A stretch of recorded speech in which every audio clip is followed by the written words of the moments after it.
एक वर्षभरापूर्वी महाविकास आघाडीमध्ये आमदार शेखर निकम असताना आपण याची मुलाखत होती आणि आज ते शिंदे भाजप आणि ह्या एक महायुतीमध्ये सहभागी झाल्यानंतर त्यांची आता मुलाखत घेतो. सुरुवातीलाच मी देवाचे आभार मानेन, सर्वांचे आभार मानेन, कारण काय उड्डाणपुलासाठी मोठी दुर्घटना या ठिकाणी घडत असताना त्या काही आमच्या आमदार शेखर निकम हे बालपाला बचावले. खरंच देवाचे मनापासून आभार नाही. आम्ही सगळेजण ज्यांनी प्रेम करतो, कारण एक सच्च्या कार्यकर्त्यांनी सर्वांनी झटणारे व्यक्तिमत्व असेल तर आमदार शेखर निकम असतील. सर स्वागत आहे. नमस्ते. प्रसंग आम्ही टीव्हीवरती पाहिलं, म्हणजे मी स्वतः आम्ही बातम्या बनवल्या होत्या. तुम्ही मुंबईमध्ये गेलात, तुमच्या पाहायला पण जखम झाली. थोडक्यात तो प्रसंग.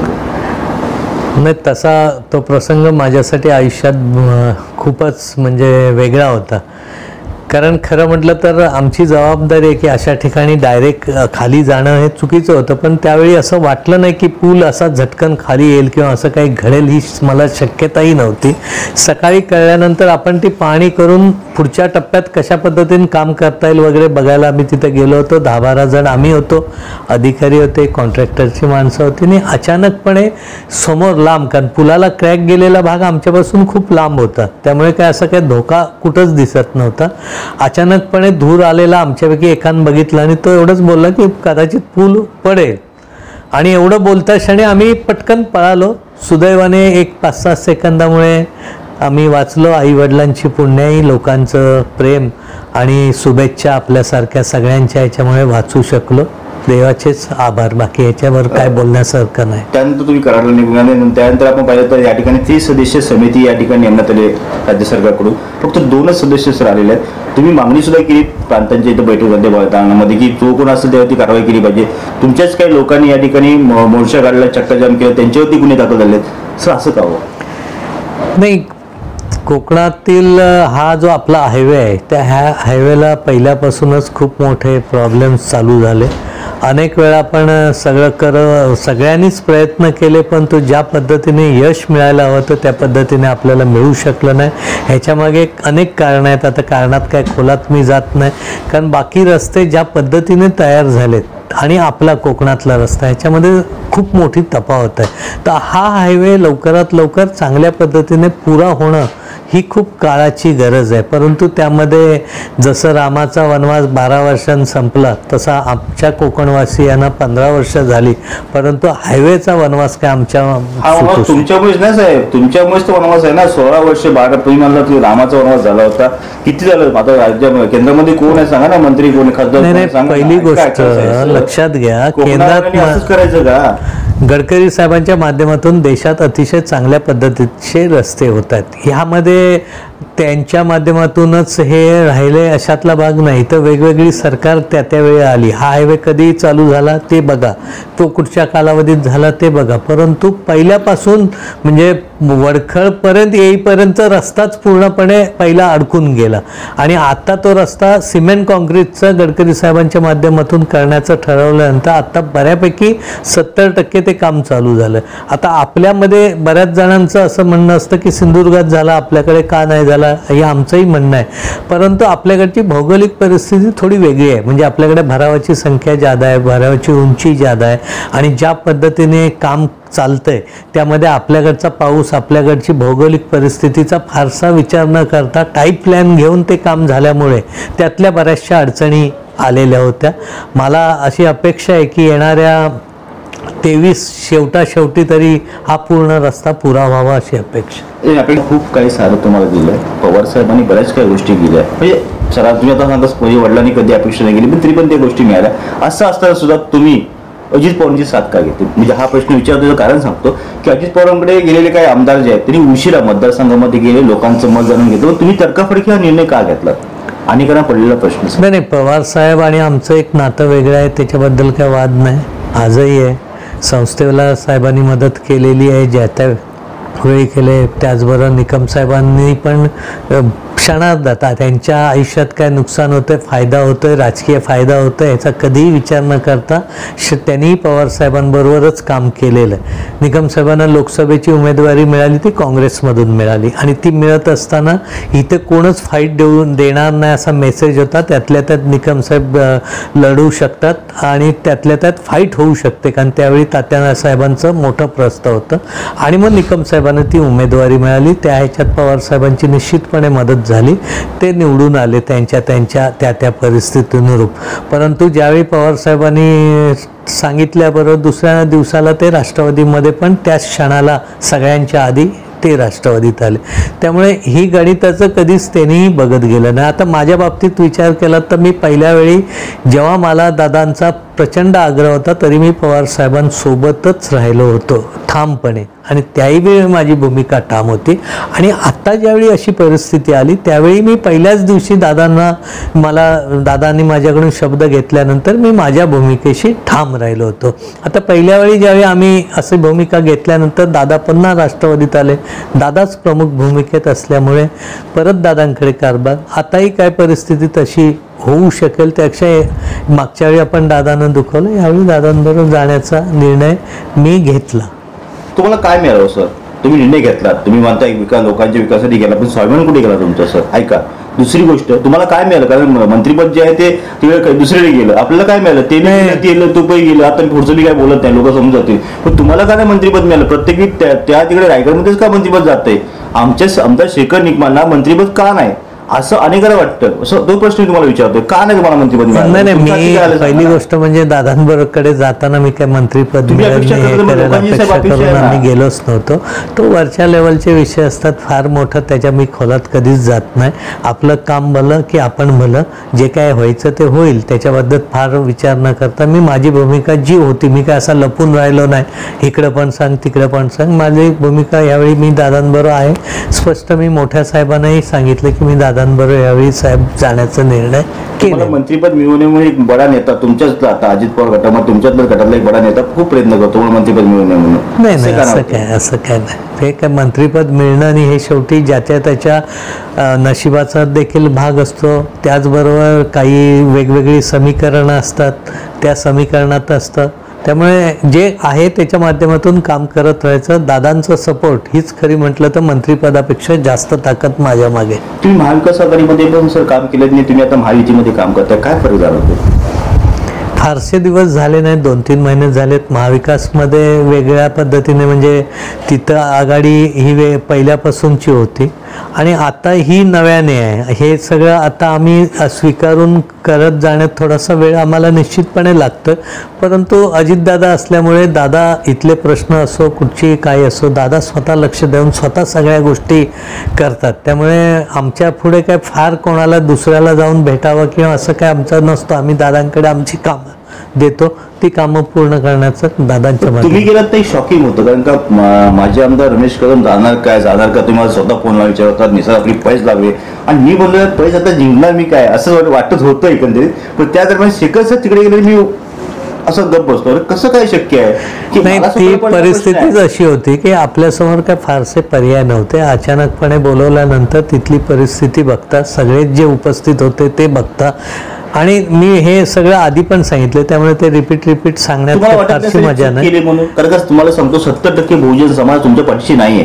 कारण तुमचा जो निर्णय तो चुकीचा आहे. कारण शेखर निकम ही व्यक्तिमत्व चांगला आहे, शेखर निकमाची काम करण्याची पद्धत चांगली आहे, पण त्यांनी ज्या संगतीमध्ये गेलेत, मी त्याचं नाव घेणार नाही, ती संगत लोकांना मान्य नाही. त्यामुळे 70% बहुजन समाज लक्षात घ्या, परिणाम काय आहेत ह्याचा विचार ज्यावेळी आपण एखादा निर्णय घेतो त्यावेळी त्या परिणामाला पण तोंड देऊनच पुढे जावं लागतं. पण हा तुमचा समज आहे, हा जो समज आहे की पाठीशी लोक नाहीत किंवा समज आहे निवड, ह्याचं उत्तर इलेक्शन नंतर मिळेल.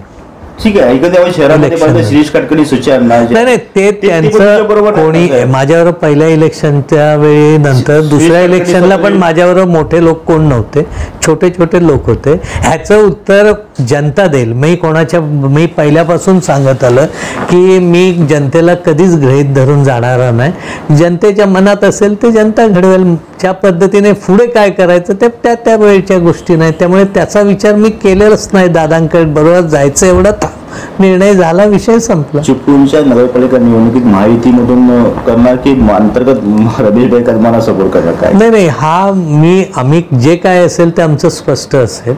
अजितदादा असतील किंवा आमचे प्रदेशाध्यक्ष सुनील तटकरे साहेब असतील, हे जे निर्णय जो देतील, महायुती म्हणून लढायचं तर महायुती म्हणून लढतील, वेगळ्या आघाडी करा म्हटले तर त्या पद्धतीने ते, आणि महायुतीचे तिन्ही नेते बसून जे ठरवतील त्या पद्धतीने त्या मार्गानेच जाणार आम्ही. आमदार भास्कर जाधव यांनी कालच रत्नागिरी पत्रकार परिषदेत आपण सांगितलं की उद्धव ठाकरे आणि शरद पवार साहेब हे जर मला म्हणाले तर मी चिपळूणमध्ये लढण्यास तयार आहे. कधी त्यांनी शिरगावच्या चौकामध्ये एक सभा घेतली. त्या सभेमध्ये सुद्धा ते बोलले होते की पत्रकार काय म्हणाले खेळटीमध्ये त्यांना की शेखर निकम म्हणतात की भास्कर शेटनं पाडलं तर मी एक मोठा इतिहास करीन. आणि ते म्हणले असं जर ते बोलले असेल तर त्यांच्या डोक्यामध्ये हवा गेले असे ते बोलले सुद्धा नसतील असे ते म्हणाले. काय कधी सांगा. पहिली गोष्ट म्हणजे हवा जाण्याचा माझ्या आधी डोक्यात प्रश्नच असतो. मग काय आमदारकीनी त्याच्यावर माझं पोट नाही का, मी त्याच्यावर काहीतरी कमवतो अशातला भाग नाही. किंबहुना आमदारकीमुळे माझंही आर्थिकदृष्ट्या प्रचंड नुकसान होत असतं. त्यामुळे त्या ह्याच्यात हवा जाणं बिणं हे कोणाच्या तरी दुसऱ्याच्या बाबतीत घडू शकतं. आणि जी वाक्य मी बोललीच नाही ती पत्रकारांनी त्यांना सांगितली असेल तो शेवटी ऐकणाऱ्याचा विषय आहे. तो ऐकणाऱ्याचा विषय आहे. त्याची खातरजमा करूनच पुढच्या गोष्टी होत असतात. त्यामुळे तो विषय माझा आधी हवा जाण्याचा हा विषयच येत नाही माझ्या बाबतीत. मी माझ्या आयुष्यात कधीच माझ्या डोक्यात हवा गेली नाही. कालही जमिनीवर आहे, उद्याही आहे आणि पुढेही जमिनीवरच राहणारा मी म्हणजे कार्यकर्ता आहे.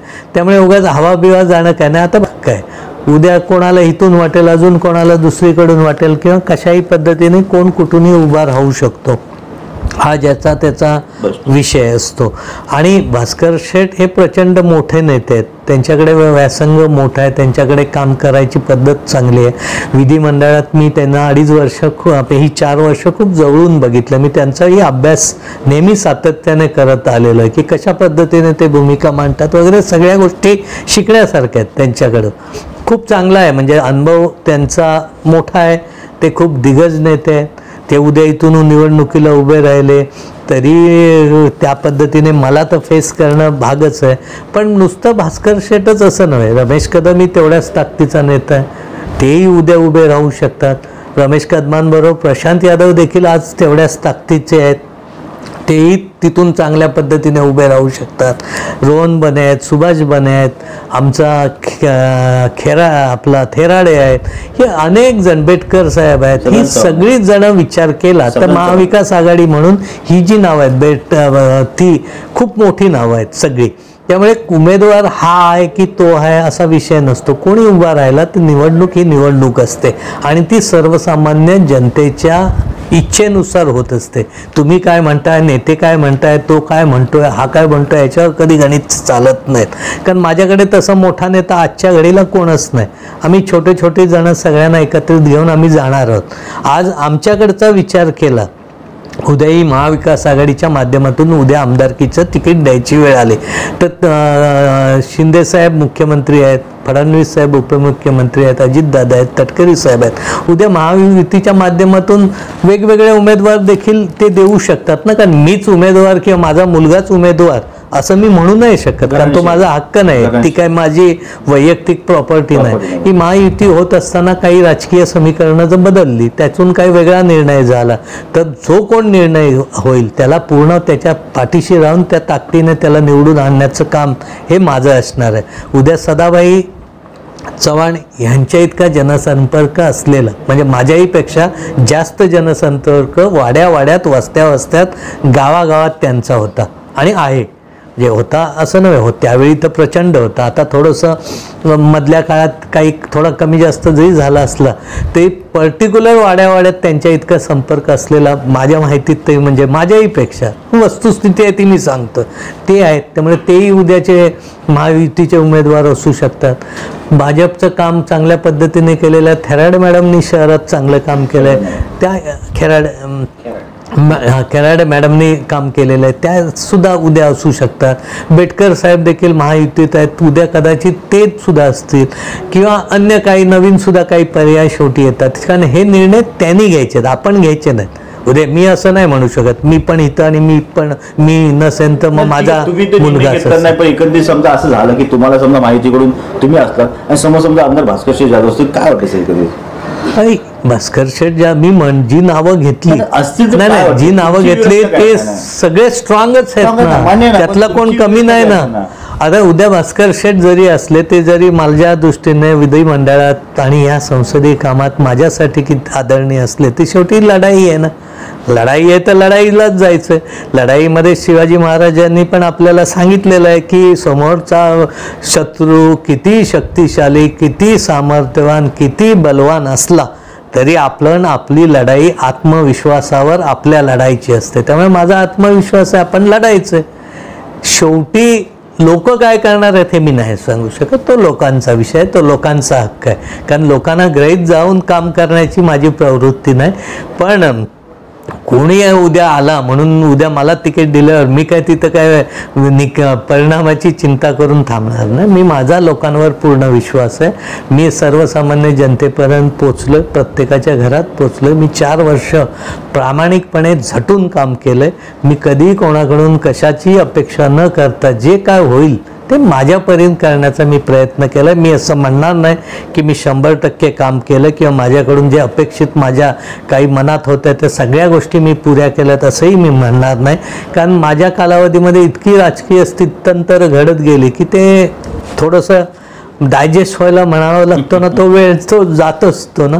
त्यातून तर अजून जी काही कामं राहिले ती वर्षभराच्या कालावधीत मी पूर्ण करण्याचा प्रयत्न करेन. कारण मला 5 वर्ष प्रामाणिकपणे लोकांनी दिले, तर पहिल्या 5 वर्षाचाच विचार माझ्या दृष्टीने अतिशय महत्वाचा आहे. खूप चांगली गोष्ट केली. सगळे नाव तुम्ही घेतलं. सहदेव बेडकर तुमचं नेमकं असं काय आलं? कारण सहदेव बेडकरच्या मुलाखती वारंवार सांगत होते कोणत्याही परिस्थितीत मी चिपळूणमध्ये अपक्ष तरी उभा राहील आणि शेखर निकमना पाडणारच.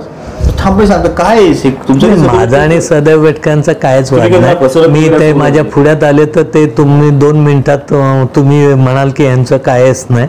आणि माझ्या आयुष्यात मी कोणालाच फसवलं नाही आजपर्यंत. एका व्यक्तीने माझं नाव देऊन सांगावं मी ह्यांना फसवलं. मी त्यांना काय फसवलं?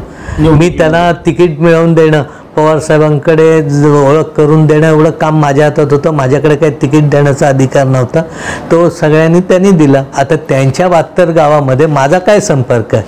ही माझ्या मतदारसंघाच्या बाहेर फारसं कधी लक्ष दिलेलं नाही. त्यामुळे 72 गावात मी जेव्हा इथं उमेदवार असताना, नौका उमेदवार असताना मी त्यांच्यासाठी काहीतरी तिकडं फार मोठं करीन अशी अपेक्षा नाही. शेवटी मी इथं निवडून पहिल्या इलेक्शनला जसा उभा राहून पडलो, मी कोणाला दोष नाही दिला. तो माझ्यावर माझा दोष घेतला की माझा संपर्क कमी पडला, माझं प्लॅनिंग कमी पडलं, मी कुठंतरी काही गोष्टीत कमी पडलो.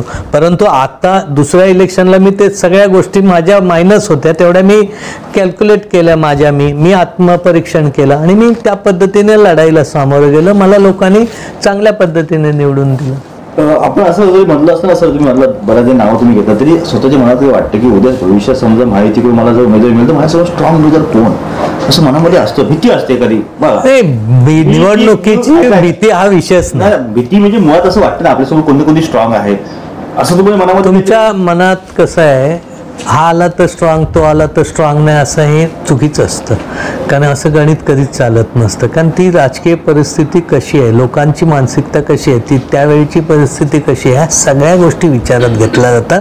कोणी ह्या नावं घेतली सोडून जरी 2nd 3rd फळीतला जरी आला ती निवडणूक ही सोपी नसते. निवडणुकीसाठी त्या वेळच्या गणितानेच जावं लागतं. त्यामुळे स्ट्रॉंग आणि वीक असं कधी नसतं. ती काय इंदिरा गांधी पडल्या त्या समोर कोणाच्या पडल्या होत्या तेही तुम्ही विचार करा. त्यामुळे कोणी उमेदवार आला तरी आपल्याला झटून आपल्या आत्मविश्वासावर आणि आपण केलेल्या कामावर लोकांपर्यंत जावं लागणार आहे. आणि त्या पद्धतीचं माझं काम चालू आहे. मी मुंबईमध्येही मेळावे घेतोय. जिल्हा परिषद गटवार देवरुखचा पहिला माझा ओझऱ्याचा झाला, उद्याच्या 29ला कडवाईचा आहे, त्याच्यानंतर 19ला धामापूर गटाचा आहे, मग कसबा गटाचा आहे, मग राहिलेल्या गटाचा आहे. आणि तिथल्या मेळाव्याची गर्दी प्रतिसाद बघितला तर मुंबईत राष्ट्रवादी काँग्रेस म्हणून 100 माणसं जमताना त्यावेळी एक तिकडच्या वेळी आमदार होते ते तिकडे जमवायचे, पण इतर ठिकाणी तर तो उत्स्फूर्त प्रतिसाद आहे. ह्याचा अर्थ लगेच त्यांनी हुरळून जाऊन चालत नसतं. कारण निवडणूक ही वेगळी असते. निवडणूक ही त्या वेळच्या गणितावर परिश्रम असते. त्यामुळे सगळे स्ट्रॉंग आहेत. त्यामुळे एकाचाच विचार मी करत नाही. या ठिकाणी मराठा आरक्षण संदर्भात मनोज जरांगे पाटील पुन्हा उपोषणाला बसलेले आहेत. आणि आपण जर पाहिलं तर गेली 60 वर्ष दीर्घकाळ शरद पवार साहेब एकत्रित राजकारणामध्ये काम करतात. मग कधीही त्यांनी मराठा समाजाच्या विषयाबद्दल किंवा आरक्षणाबद्दल एकही चकार शब्द केला नाही किंवा प्रयत्न केले नाही. त्यामुळे त्यांच्यावरती आक्षेप होतो, त्यांच्यावरती बोलला. तर तुम्हाला काय वाटतं सर? नाही, माझी एवढीच अपेक्षा आहे की ओबीसी आणि इतर समाजाचं आरक्षण अबाधित ठेवून त्यामध्ये कुठेही धक्का न लावता मराठा समाजाला, जो गरीब मराठा समाज आहे, जनरली इतर मराठा समाज आहे, या सगळ्या समाजाला चांगला न्याय देण्याच्या दृष्टीचं काम हे महायुतीचं सरकार निश्चितपणे करेन, हा मला ठाम विश्वास आहे. आदरणीय पवारसाहेबांनी तर त्यावेळी त्यांची भूमिका केलेली आहे, त्यामुळे त्या विषयात मी बोलणं उचित नाही. पण तो महायुतीच्या माध्यमातून कोर्टात टिकेल असं आरक्षण निश्चितपणे देतील आणि ह्यामध्ये ओबीसी सर्व समाजाला कुठेही धक्का लागणार नाही याची खबरदारीने काळजी निश्चितपणे तिन्ही नेते घेतील. मराठा समाजाला कुणबी प्रमाणपत्र मिळावं यासाठी म्हणून जरांगे पाटील स्वतः प्रयत्नशील आहेत. एकंदरीत रामदासभाई कदम म्हणाले की आम्ही कुणबी प्रमाणपत्र घेणार नाही, तिकडे राणे साहेब म्हणला मी 96 कोटी मराठी आम्ही घेणार नाही. तुम्ही कोकणाचं प्रतिनिधित्व करताना कसं पाहता याकडे? नाही, कुणबी समाजाची आरक्षण देऊन आपल्याला आरक्षण नकोयच. आपल्याला आरक्षण आपलं आरक्षण म्हणून हवं आणि त्या पद्धतीचे प्रयत्न चालू. एकंदरीत पाहता स्वतः त्यांनी सांगितलं की कुणबी समाजाचं आरक्षण घ्यायला तुम्ही प्रमाणपत्र घ्यायला तुम्ही तयार नाही. नाही, तुम्ही लक्षात घ्या, कुणबी समाजाच्या आरक्षणातला वाटा घ्यायला देऊन आम्हाला आरक्षण नकोय. तर आमचं आरक्षण हे वेगळ्या पद्धतीचं आरक्षण पाहिजे. शैक्षणिक दृष्ट्या ते जास्त महत्वाचं आहे. मग तुम्ही त्यावेळेला मनोज जरांगे पाटलांची कधी भेट घेतलीत काय? नाही, त्यांचा आणि आपला काय फारसा म्हणजे लांबूनही संपर्क नाही. एखाद्या आपण शेवटचा प्रश्न घेतोय. आज सुद्धा मनामध्ये कोण आहे? शरद पवार की अजित पवार? कोण एकंदरी काय सर काय सांगा? कधी आता खरंच पवार साहेब जवळजवळ 86 वर्षाचे वृद्ध व्यक्ती भर पावसामध्ये वरून भाषण करतात. श्रीनिवास पाटलांचे आपण सगळे पाहिले. कुठेतरी सर ज्यांनी खासदार मी मनापासून काय करतो मी खासदार गोविंदराव निकम जो कुटुंब आहे सर, त्या कुटुंबाच्या पाठीशी शरद पवार साहेब मनापासून उभारले. कुठेतरी त्यांना सोडताना मनाला काय सर काय असं वाटलं काय की कुठेतरी आपण चुकतोय? खरंच पवार साहेबांनी आपल्याला बरंच काय दिलं. मग तेच आता अजित पवार, मी त्या दुसरा एक प्रश्न मला विचारणार आहे, पण हा शेवटचा प्रश्न. कुठे सर मनाला कधी असं वाटलं असेल ना की पवार साहेबांना आपण सोडतोय? वडिलांचा विचार करा, समोर वडील डोळ्यासमोर घ्या, सगळं चित्र डोळ्यासमोर करा. नाही, पवार साहेबांबद्दल माझ्या हृदयात आजही तेच स्थान आहे. मी ते उगाच काय फुकटची आपुलकी बिपुलकी मिळवण्यासाठी बोलत नाही आणि मी ते बाहेर काय त्याचा कधीच फारसा उच्चार, आणि ते आहे ते आयुष्यभर राहणार आहे. मग त्यांच्याकडून काय होतंय काय हा वेगळा भाग आहे, त्याबद्दल काय प्रश्नच नाही. पण तो मन आणि प्रॅक्टिकल ह्या दोन गोष्टी वेगवेगळ्या. मनाने माझी पवार साहेबांबद्दलची आत्मीयता तसूभरही कमी होणार नाही, आणि आजही नाही आणि पुढेही होणार नाही. ह्याचा अर्थ मी पॉलिटिकल भूमिकेशी, दादांच्या भूमिकेशी 100% ठाम आहे. त्यात काय बदल होण्याचा काय नाही. परिणामाची पण मी ती परिस्थिती घेऊनच पुढे जाणार आहे. परंतु हे दोन्ही कुटुंब दोघंही एकत्र यावेत ही सगळ्यांचीच इच्छा असते, तशी माझी पण इच्छा निश्चितपणे आहे. आता प्रश्न राहिला मला भरभरून काय द्यायचं, मला ना कोणी दिलंय फार भरभरून अशातला भाग नाही. मी निवडणूक लढलो, माझ्या परीने मी माझ्या करत गेलो. मी निवडणूक लढवताना माझं वय साधारण 52-53 किंवा समथिंग असेल. तोपर्यंत मी एक साध्या म्हणजे तुमचा हे पण नव्हतं झालं. कुठची कमिटीचा साधा सदस्य म्हणा, तो तुमचा अगदी SU म्हणतात तो म्हणा, किंवा अन्य कुठच्या कमिटीत मला घेतलाय शासनाने किंवा कुठून कसलंही पद बी काय कोणाकडूनच भोगलं नाही ना, कुठच्याच ह्याच्याकडून. मी जिल्हा बँकेवर निवडून गेलो तो पण माझ्या इथल्या ताकदीवर गेलो. मी राज्य बँकेवर पण गेलो, इथल्या ह्याच्यावर गेलो होतो. म्हणजे कोणीतरी मला उचलून एखादं पद दिलं अशी माझ्या बाबतीतली ते काय तुम्ही शोधून काढा की हा निकम साहेबांचा मुलगा आहे म्हणून मला उचलून निकम साहेब गेल्यावर कोणी काय उचलून काय दिलंय अशातली काय भाग नाही. आणि दिलं म्हणजे आपण कोणावर राहावं असातला भाग नसतो. आपली एक निष्ठा असते ती पवार कुटुंबियाशी, विशेषतः पवार साहेबांबद्दल तुम्ही म्हणतात ते बरोबर, थोडंफार दुःख असणारच आहे, ते आहेच. त्याच्यात मला एकच सांगायचं वाटतं की बघा कसं चित्र आहे की एकंदरीत बाळासाहेब आता या जगामध्ये नाहीत, पण त्यांच्या पाठी शिवसेनेची काय वाटात झाली आणि त्यांनी पाहिलं नाही. पण पवार साहेबांनी पाहिलं की माझ्या पाठी पक्षाची वाटात काय झाली. बघा दोन प्रश्न आहेत. एकीकडे बाळासाहेब जगाचं निवडणूक, दुसरे बाळा आणि शरद पवार आज पाहतात, तरी त्यांच्या मनात कुठेतरी दुःख होत असेल की माझा शेखर निकम कुठेतरी दूर गेलेला आहे, माझा अजित कुठेतरी दूर गेलेला आहे. म्हणजे एकंदरीत त्यांच्या भाषेत म्हणजे आज जरी ती बाहेर पडत असते ना, लोकांमध्ये जात असते तरी मनाला कुठेतरी दुःख होत असेल. कारण त्यांनी जेव्हा निर्णय घेतल्यानंतर दुसऱ्या दिवशी ते करायला आले होते, त्या ठिकाणी प्रशांत नेत्यांना भेटले होते. कुठेतरी असं त्यांच्या तुमच्याही मनाला थोडंसं लागलं असेल. आणि दुसरी गोष्ट, काल धुळ्यामध्ये पंतप्रधान नरेंद्र मोदींनी एक वाक्य बोलले की त्याच्या भाषणामध्ये बोलले की शरद पवार कृषी मंत्री होते त्यांना मानतो मी, पण कृषी मंत्री म्हणून असताना त्यांनी शेतकऱ्यांना काय दिलं सर, काय सांगायचं ते? पॉलिटिकल हे पॉलिटिकल टीका आहे. हे बघा, ही पॉलिटिकल टीका आहे सर, ही वरच्या हे level ला प्रश्न आहे. पॉलिटिकल असतात, वरच्या लेवलचे आहेत. मोदी साहेब, शरद पवार साहेब यांच्या बाबतीत बोलण्या इतका काय मी मोठा नाही, मी साध्या ऐकतोय. पॉलिटिकल बदलत असते ना भूमिका. शेवटी आता मला माझ्याबद्दल महाविकास आघाडीत असताना भास्कर शेठ पण खूप भरभरून बोलायचे, चांगलं बोलायचे. ह्याचा अर्थ मी असं समजून चालेल का आता ते माझ्याबरोबर बोलतील? ते नाही बोलणार, कारण ती पॉलिटिकल भूमिका बदलली, त्यांची भूमिका बदलली. ते उद्या आता सगळे त्यांनी जे जे वाक्य केले ती त्यावेळी लागू होती, आज नाही लागू. त्यांनी सांगितलं होतं इथं ठरवतात की ह्याच्या पाठीशी मी कायमचा राहणार आहे, अमुक आहे तमुक आहे, पण ती त्या भूमिकेशी निगडीत आहे. याचा अर्थ मला त्यांनी हे केलं ते केलं असं म्हणून नाही चालणार ना. आज भूमिका बदललेल्या भूमिकेनुसार आपल्याला ती बदललेली परिस्थिती, त्यामुळे माझे त्यांचे वैयक्तिक संबंध चांगले राहणारच आहे. याचा अर्थ मला ते चांगले बोलावतील असं मी गृहीत धरून नाही चालायचं. एखादी आपण पाहिलं तर आमदार भास्कर जाधवांचा विषय काढून सांगतो तुम्हाला. आमदार भास्कर जाधवांना निधी मिळत नव्हता, ते कोर्टामध्ये गेले, कोर्टात त्यांनी निधी आणला, म्हणजे त्यांनी लढाई जिंकली. दुसरी गोष्ट, त्याविषयी जेव्हा गडरचा प्रकार घडला, आमदार भास्करने प्रतिक्रिया दिली की बाबा माझाच एक सहकारी आहे, ते या ठिकाणी खूप वेगळ्या म्हणजे चांगल्या पद्धतीने बोलले. म्हणजे हे भास्कर शेठ जाधव आहे. म्हणजे आम्ही दुसरे आमदार शेखर निकम जसे आमदार भास्कर शेठ जाधव आहे.